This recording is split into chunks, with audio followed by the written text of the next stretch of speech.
Vi slutter med en lidt særpræget kørsel på motorcykel. Ja, det går stærkt, og det går på baghjulet. Det er på vejen fra Kolding og mod Vamdrup, motortrafikvejen. Vi kan se min hastighed ned i højre hjørne, og jeg har meget svært ved at følge med den motorcykel. Jeg har fået startet en hastighedskontrol, da han kører forbi mig, og jeg får den også slukket igen. Nu falder hastigheden lidt. Han kommer ned, hvor motortrafikvejen slutter. 180 bliver gennemsnitshastigheden på de der omkring 1,5 kilometer, hvor der er 90 km begrænsning.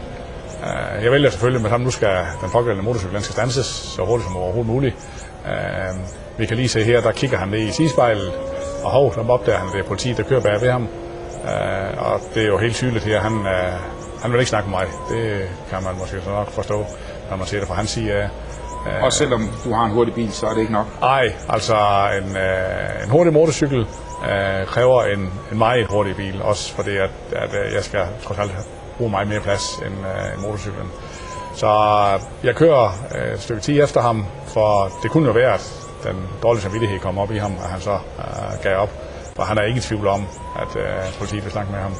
Men, og igen ud over spærrefladen? Ja, der kører jeg så også både med blink og med horn på derfor, og det er simpelthen nødvendigt, når man kører med den hastighed.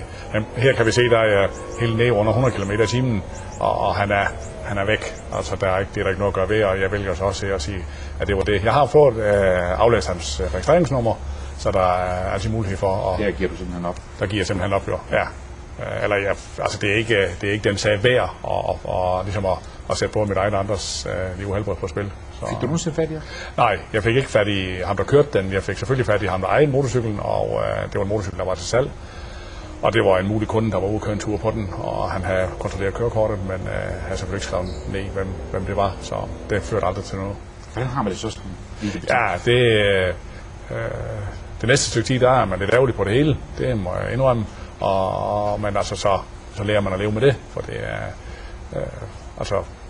det er der ikke nok at ved. Altså selvom det er irriterende, men det er ikke nok at ved det. Politiet er slut for denne gang, og vi siger tak til Jens Christian Jensen og Jørgen Dus.